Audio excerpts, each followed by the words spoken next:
Assalamualaikum warahmatullahi wabarakatuh. Perkenalkan, kami dari kelompok 4 yang beranggotakan Dewi Mandasari NPM 122, saya sendiri Ingrid Dwi Sinta NPM 145, dan rekan saya Irfan Fahru Rozi NPM 138. Di sini kami ingin mempresentasikan mengenai membangun manajemen relasional dalam bisnis retail. Pokok pembahasan di sini yang pertama pengertian manajemen hubungan pelanggan, yang kedua memahami kesetiaan pelanggan, yang ketiga proses CRM, dan yang keempat rahasia dan program CRM.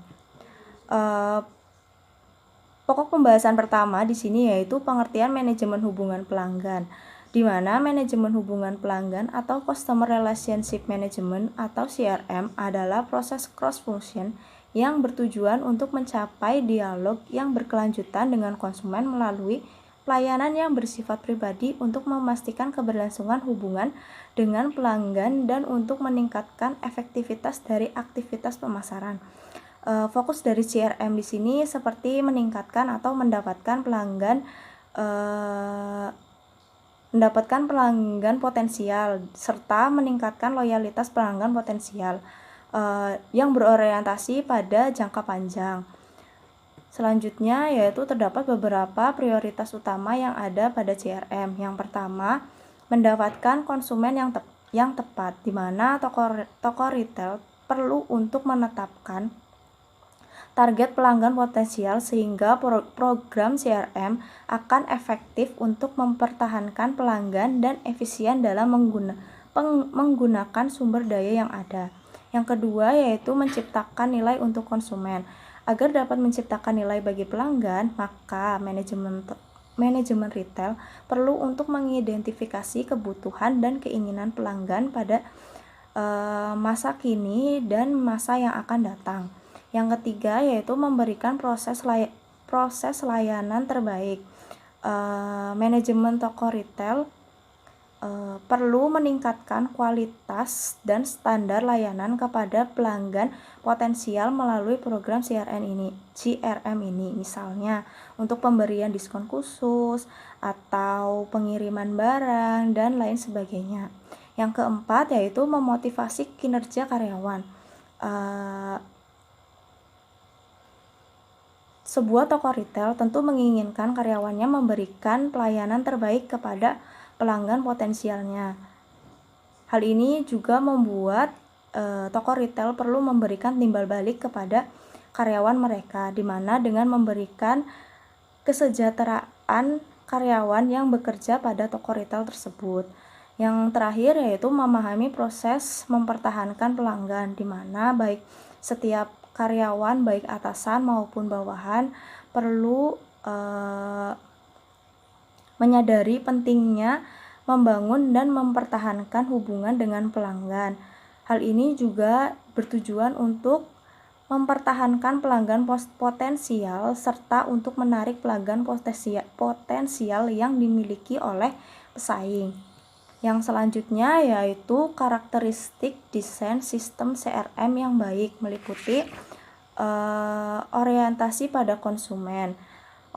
Desain CRM yang baik harus dapat menjawab respon masukan dan konsumen yang diberikan dan memberikan solusi atas permasalahan yang dihadapi oleh konsumen. Yang kedua yaitu pencatatan data penjualan. Data penjualan dari konsumen ini seperti jenis unit barang yang dibeli, cara pembayaran, dan lain sebagainya. Data tersebut akan mendukung penerapan strategi CRM. Yang ketiga yaitu penggunaan teknologi, di mana teknologi ini dapat membantu proses pencatatan data, penjualan, serta untuk mengukur efektivitas kinerja dari implementasi strategi CRM. Yang keempat yaitu manajemen peluang. Manajemen peluang di sini di mana desain CRM yang baik adalah mampu mengidentifikasi adanya peluang pengembangan usaha di masa depan, seperti tren pengembangan produk, pola preferensi konsumen, estimasi permintaan, dan sebagainya. Yang selanjutnya yaitu menurut Faray dan Lewis tahun 2000 terdapat beberapa perbedaan antara pemasaran transaksional dengan pemasaran relasional. Antara lain, dilihat dari segi fokus, pemasaran transaksional hanya fokus pada penciptaan satu peluang penjualan saja, sedangkan pada pemasaran relasional fokus pada mempertahankan pelanggan untuk peluang penjualan di masa yang akan datang.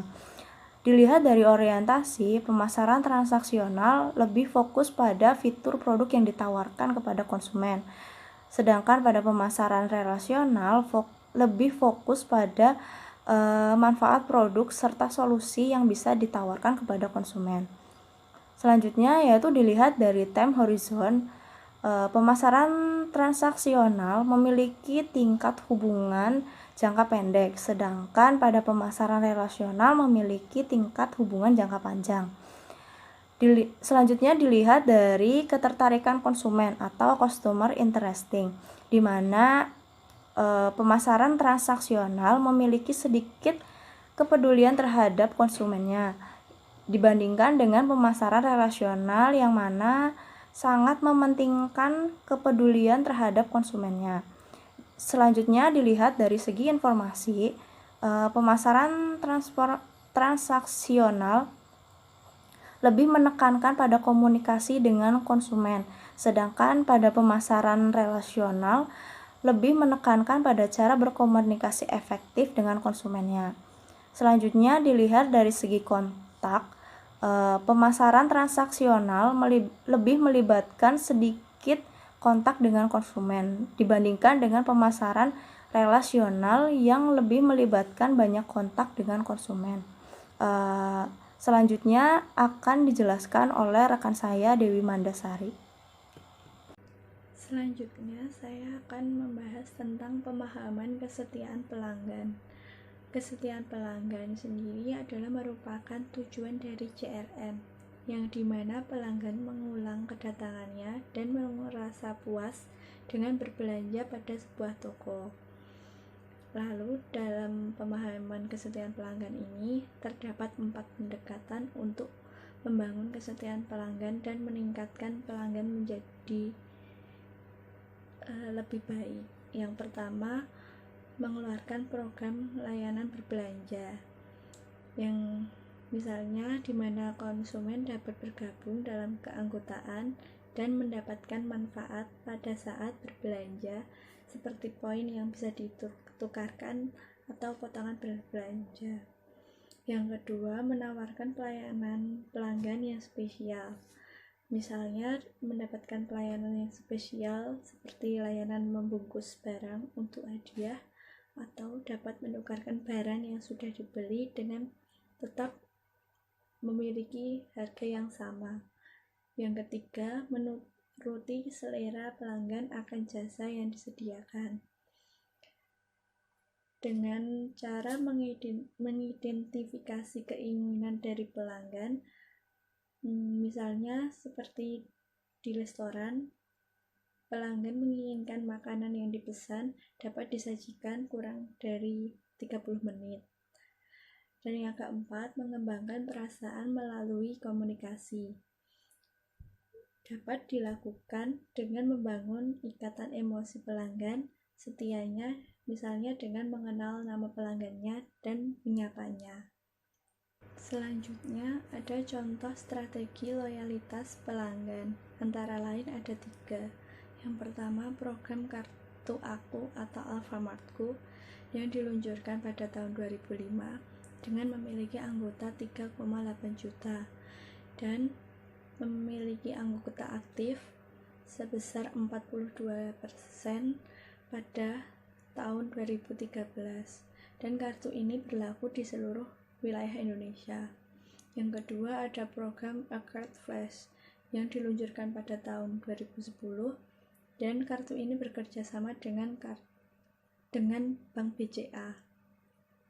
Yang ketiga ada program Aku BNI yang diluncurkan pada tahun 2010, dan kartu ini bekerja sama dengan Bank BNI, Bank Negara Indonesia, yang berfungsi sebagai kartu anggota Alfamart dan sebagai alat pembayaran. Selanjutnya yaitu proses CRM.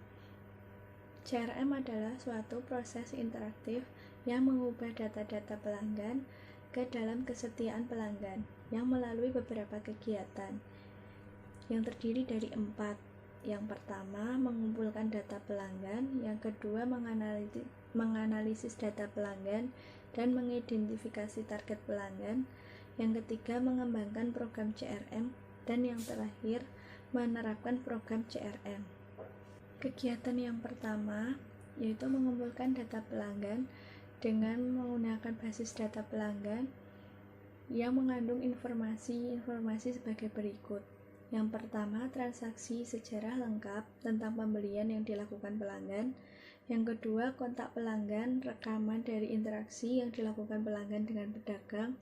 Yang ketiga, pilihan pelanggan, informasi tentang apa yang disukai oleh pelanggan. Yang keempat, informasi deskriptif, data-data demografi dan psikografi yang menggambarkan tentang pelanggan. Yang kelima, tanggapan dari kegiatan pasar, analisis tentang transaksi dan data hubungan menyediakan informasi tentang tanggapan pelanggan. Yang selanjutnya, dengan adanya informasi tentang identitas.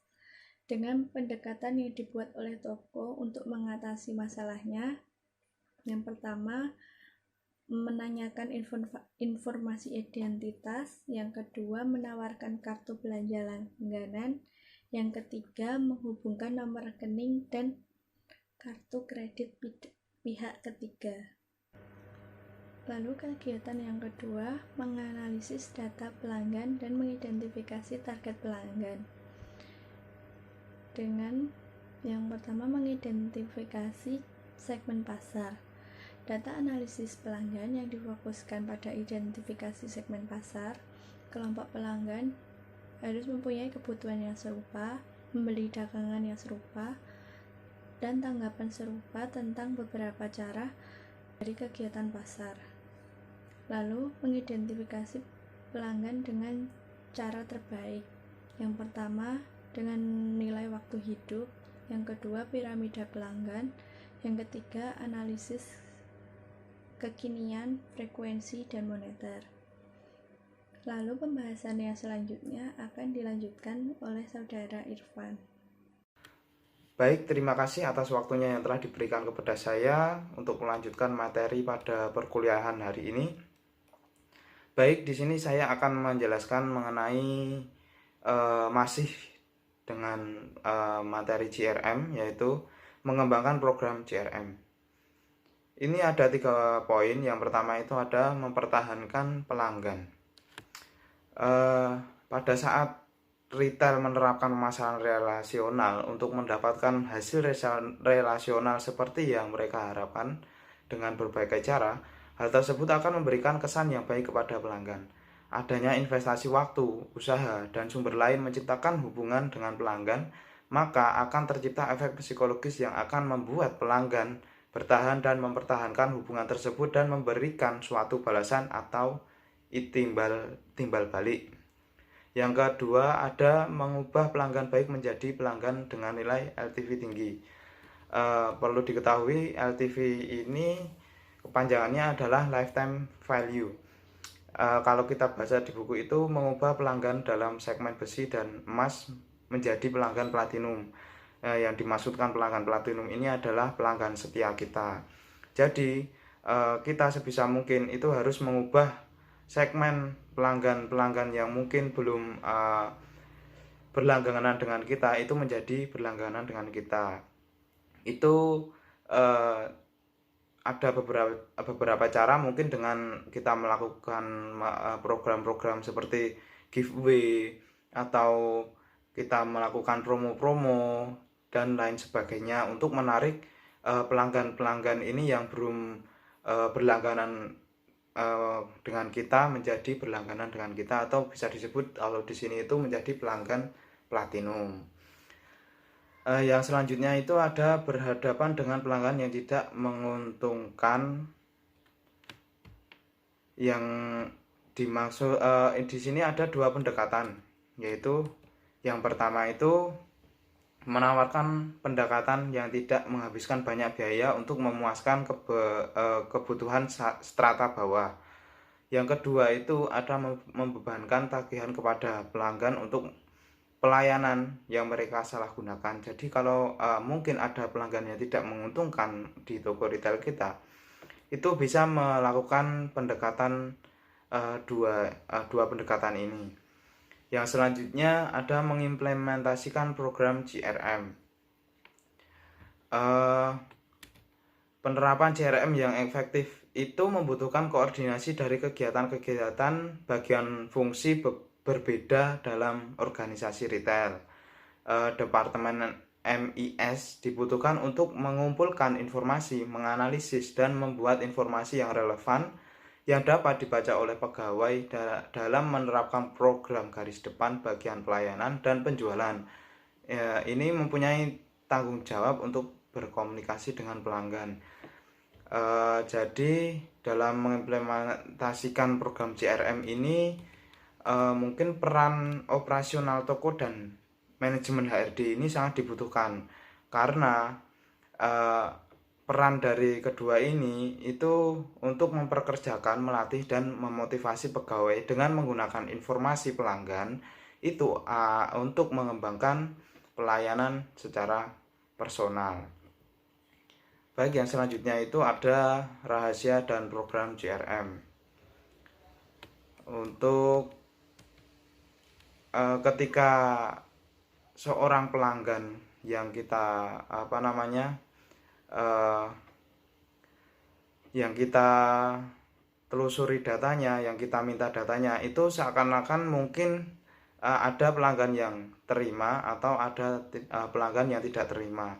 Nah, di sini tingkatan di mana konsumen merasa bahwa kerahasiaannya itu terganggu dan itu mungkin melebihi informasi mereka yang mereka berikan, itu tergantung pada yang pertama itu pengawasan mereka melebihi informasi pribadi ketika menarik perhatian konsumen dalam melakukan jual beli di pasar. Yang kedua itu ada pengetahuan tentang pengumpulan dan penggunaan informasi pribadi. Beberapa orang mengartikan informasi pribadi sebagai semua informasi yang tidak disebarkan, termasuk informasi umum dan pribadi. Di sini beberapa ketentuan dari EU atau bisa disebut dengan European Union ya seperti itu, yang berpengaruh langsung dengan rahasia konsumen itu ada 4. Yang pertama itu perusahaan dapat mengumpulkan informasi konsumen yang bertujuan diartikan secara jelas seperti melengkapi kegiatan jual beli. Yang kedua, tujuan harus dijelaskan secara luas kepada konsumen tentang asal mula informasi tersebut dikumpulkan. Yang ketiga, ada informasi hanya dapat digunakan untuk tujuan yang khusus, jadi tidak bisa digunakan semena-mena oleh peritel. Yang terakhir, yang keempat itu ada perusahaan yang melakukan kegiatan di Eropa hanya mengirim informasi ke 15 negara European Union untuk memasukkan negara dalam kebijakan rahasia, begitu. Untuk selanjutnya ada Panitia Perdagangan Pusat itu juga mengembangkan sekumpulan prinsip untuk praktik informasi yang cukup. Itu antara lain ada 1, 2, 3, 4, 5. Yang pertama itu perhatian dan kesadaran. Perhatian dan kesadaran ini meliputi penyingkapan praktik informasi termasuk pernyataan informasi. Yang kedua, ada pemilihan atau persetujuan termasuk pilihan out dan in, serta mengizinkan kesempatan bagi konsumen untuk mendapat keuntungan melalui informasi perdagangan. Yang ketiga, ada memasukkan atau partisipasi, yaitu mengizinkan untuk penegasan ketepatan informasi oleh konsumen. Yang keempat itu keuntungan dan keamanan. Jadi peritel harus bisa mengawasi pencurian sesuatu dan perusakan terhadap informasi pribadi dari pelanggan. Yang kelima itu ada pelaksanaan dan perbaikan. Yang dimaksud di sini itu memberikan mekanisme untuk meyakinkan kerelaan tentang ikut serta suatu perusahaan. Mungkin itu saja yang dapat kami sampaikan. Banyak kekurangan, kesalahan dalam berucap, kami mohon maaf. Cukup sekian presentasi dari kelompok kami. Semoga bermanfaat untuk teman-teman semua. Wabillahi taufik wal hidayah. Wassalamualaikum warahmatullahi wabarakatuh. Terima kasih.